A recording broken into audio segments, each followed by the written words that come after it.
Sneaky Pete is a Amazon show that's about a con man whose past cons are catching up with him. In an attempt to get past his predicament that he's been put in, he assumes the identity of his former prison cellmate and attempts to enter the lives of that cellmate's family. Marius Josipovich, played by Giovanni Ribisi, has to attempt to juggle the two lives he's living to try to get his brother and himself out of this terrible situation that he has put them into.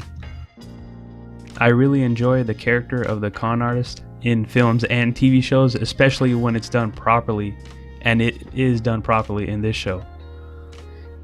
It shows you the lengths that a con man has to do in order to set up his con, his team, and to pull off the con properly. As for the cast, I thought that the two main characters did a phenomenal job. Giovanni Ribisi as Marius Josipovich and Pete. Giovanni Ribisi as Marius Josipovich and Pete kills it, and he pretty much gives his best performance that he's ever done in film or television.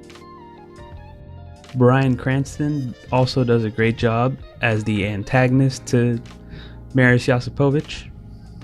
He has a couple really menacing moments on screen where you really get a sense that this is someone you should not mess with. There are a couple others that shine, like Otto and Audrey, who are Pete's grandparents, but they don't really have that much time on the show to show their worth. The character of Porter, who is Pete's fellow con man, also does a good job in the small role he's giving. The rest of the characters do their job, but no one else really stands out. But to be fair, this is a show that mainly is centered around Marius. The dialogue in this show is solid, nothing really too unique outside of Giovanni Ribisi's character and Bryan Cranston's character. They both have some standout speeches and standout moments in this show. But everyone else's dialogue, except for maybe a few Audrey and Otto moments, is very minimal. The highlight of the show is definitely the story that it tells, though. It keeps you engaged and really makes you want to just watch the whole show beginning to end in one sitting. And I would also say that it's certainly not easy to predict. Nobody really wants to watch a show where they could just predict what's going to happen at the end of the show by the third episode.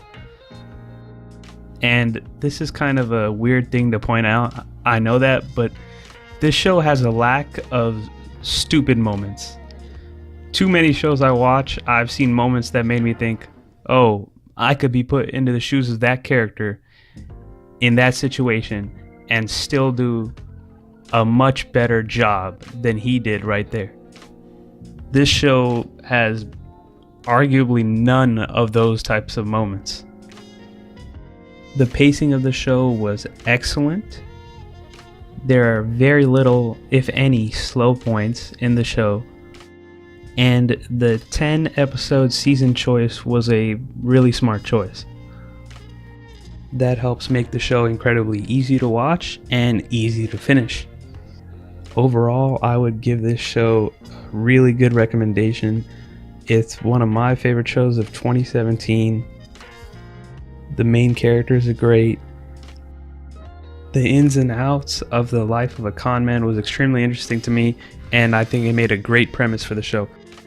If you guys have seen the show, leave a comment down below and let me know what you guys think of the show, and whether if you agree with me or disagree. And if you guys like the video, please subscribe and also like the video. Yeah, that's it. Thanks for watching.